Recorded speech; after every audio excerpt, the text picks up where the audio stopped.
Hi everybody! I wanted to hop on here and show you what the essential products is that you're going to need for scrapbooking. If it's been a while or you're new or you just want a refreshing of something, this video is for you. So first of all, you're going to need a way to cut your paper. Now I have a couple of them. I have more than this, but these are the two main ones that I use. This one is a Cricut one. And you change the blade this way, so it's just a small blade. And you line your paper up, and this is the line. The problem that I have with this one is that once you put your paper up there, it covers up the line. You see what I'm talking about? See, and now you can no longer see the line of where you're cutting at. So that's the main problem I have with this one. Now, the one that I prefer, that I like, is the Fiskars. There's a couple of things that I like about this. The other one did the same thing. You open this up and it shows you the 12 inches. There's others with more measurements and stuff on here, which is nice. About 20, 25 bucks. You can find these. You do want a one that'll cut 12 inches by 12 inches, because if you don't, when you get the larger paper, then if you get a small one, it won't work. The one thing I like about this one is when you close this one up, let me see if I can find a piece of paper that might show it a little better than that. Yeah, there it is. Right here, there is a wire. Right here. And when you line this up, you can still see the wire, so that when you get ready to cut it, it slices it where you need it and where you want it at. The other thing about Fiskars is that it does have a lifetime warranty. Now, not on the blades. The blades you're going to find for about $5 for two of them. The blades last a good while. And the thing about Fiskars, if the wire breaks, if for something happens to it, you call them, they'll send you a new one. Which, these days and time, you don't find that on too many products. So the Fiskars, in my opinion, is the better cutter. Now, paper. Now, there's a lot of different types of paper. You have thin paper, which is like the copy paper. Like this. It's very thin. The weight on this one's going to be anywhere from 10 to about 50. So you'll see a lot of different weights. And what they do, they take 500 sheets of paper and they weigh it. That's how they come up with the weight of the paper. So that one is just a regular piece of copy paper. You also have cardstock. Now this is usually 80, 85. And this is like the cardstock that you can buy, the little better printer paper type thing. You can also get it in colors, and you can find some in print. Most of the ones that you find in print at the stores, I think, let me see who has some. I think Michael's, I don't think, Hobby Lobby has some. But sometimes they're the thinner paper. So depending on what size you plan on doing your scrapbooking, we're going to talk about that, is something that you might want to think about, the type of paper that you get. Not that thin paper cannot be used. You just have to line it on something in order for it to be stable, because you don't want it to tear up or anything on you. Now you also have thinner paper like this. Comes in either the, you get like a package of paper that has a bunch of different, usually coordinating papers. This one is not going to be much bigger than what you consider the copy paper. It's thin. Beautiful paper. It's still able to be used. But again, you usually have to line that up. But this paper is cheaper, and sometimes you can't find it any other way. So like this one, I keep because it's going to be great on a heritage page. The other paper that you can get is in kits. I like kits because it does come with a lot of different things. I'm going to take this and show it to you because I want to show you the weight of paper. Now this is Echo Park, or is it Cartabella? I get it from Echo Park, but this is an Echo Park collection. But you can hear the difference in it.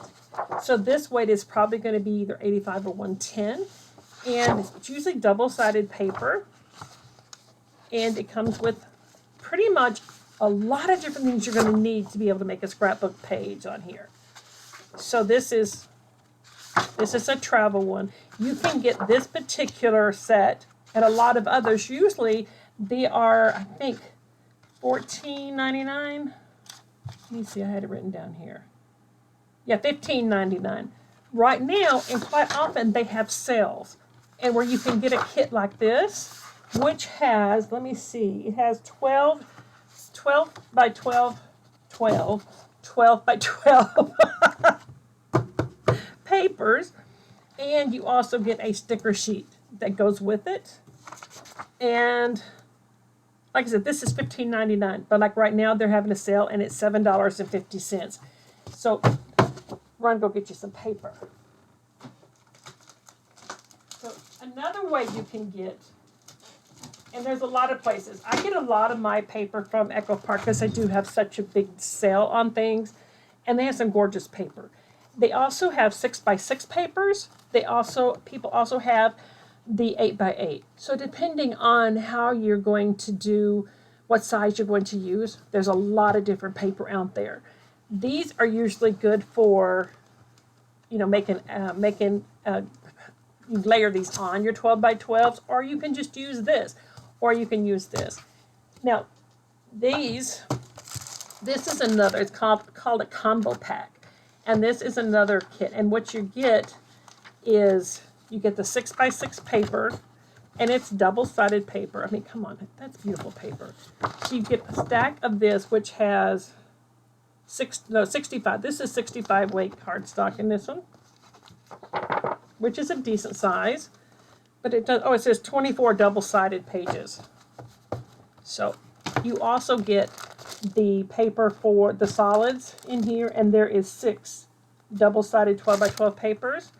And you can get this package of stuff here that goes with this, like frames and different things to use. And you get a kit.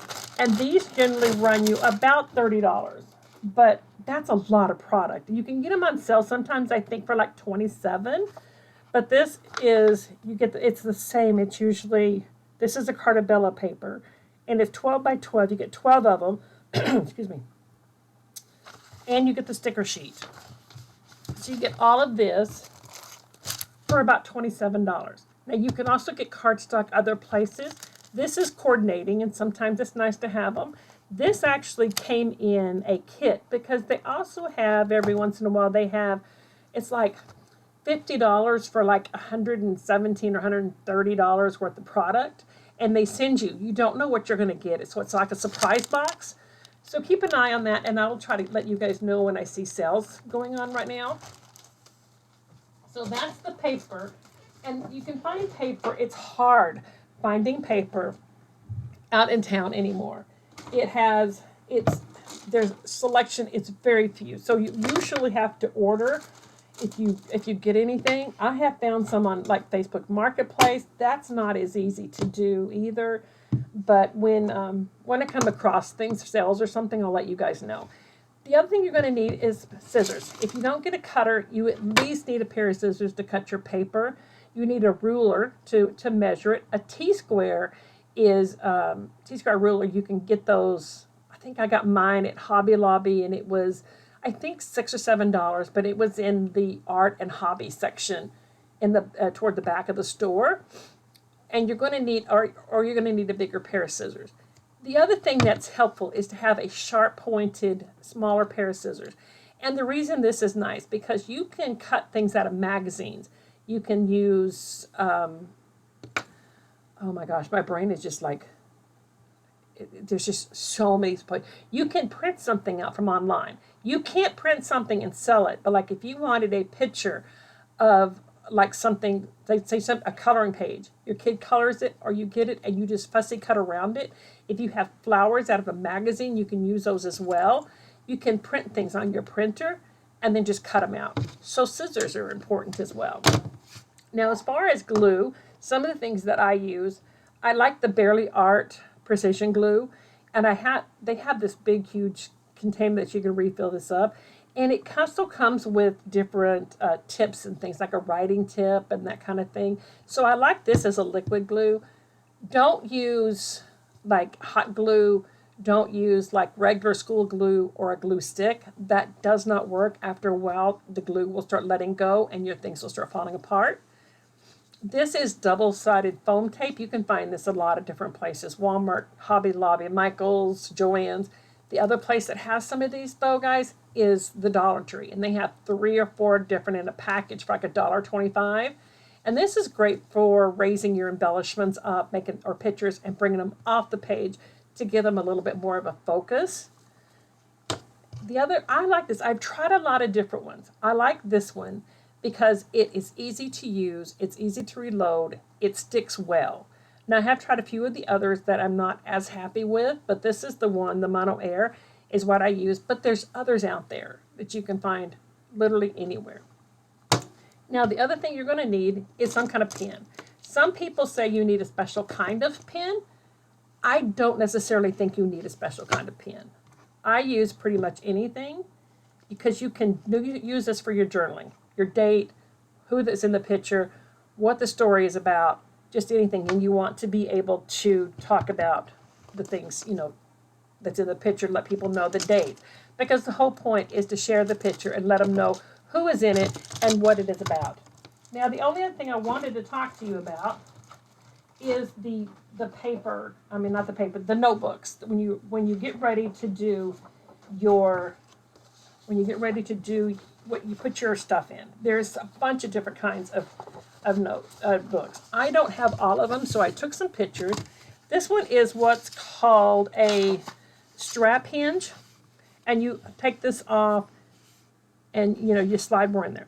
The problem with this is you can't put a lot in there. So if you're doing a certain theme like a wedding or a baby shower, you're only going to have maybe 10 pages or something, then this will probably work. I don't know that they come in 12 by 12 much anymore. I know some of them are about 10s. It doesn't matter. The thing is that you want to think about when you're getting ready to do is that what size notebooks do I want? If you start doing an 8 by 8 and then later on decide to do 12 by 12, and then do you want your notebooks to all look the same or does it matter to you? So just kind of think what kinds you want. So this is, I've only had one of these, I think, and it was one that I believe my mother-in-law had just regular photos in. So that's called the strap hinge. The other kind that you can get is called postbound.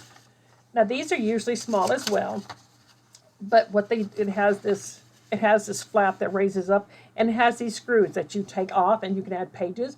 Again, you're not going to get more than maybe 12, 15 pages in that. It's a small book. So if you're doing books, like you can do chronological or you can just do random. Everybody does it different. So this one, I do have some of these, but I don't use them anymore. Simply because I like putting bigger notebooks together because there's so much in life happening right now. And I don't have the space to store tons of different notebooks. I give them to the family members, but I do have a lot that I'm working on at one time. So I prefer the D-ring, which is like this. It's just like a notebook, but it's 12 by 12. These are easy to find, comes in a lot of different colors. They store easily, and you can put a lot of pages in this. So that to me is one of the best things about this. Now the difference in the paper sizes is that if you do an 8 by 10, you may be able to get maybe 3 pictures on there without doing the flip. If you do 12 by 12, you can get 10 pictures, if not more, on there, especially if you do the flip pockets. So I hope this helps you guys. I am going to be talking soon. I'm doing some research about photos, the photo apps, the different places, the pros and cons about using each one of them. So I'll have that on later on. I hope this helps you guys. If you have any questions, leave it down in the comments below, and I'll talk to you guys later. Bye, everybody.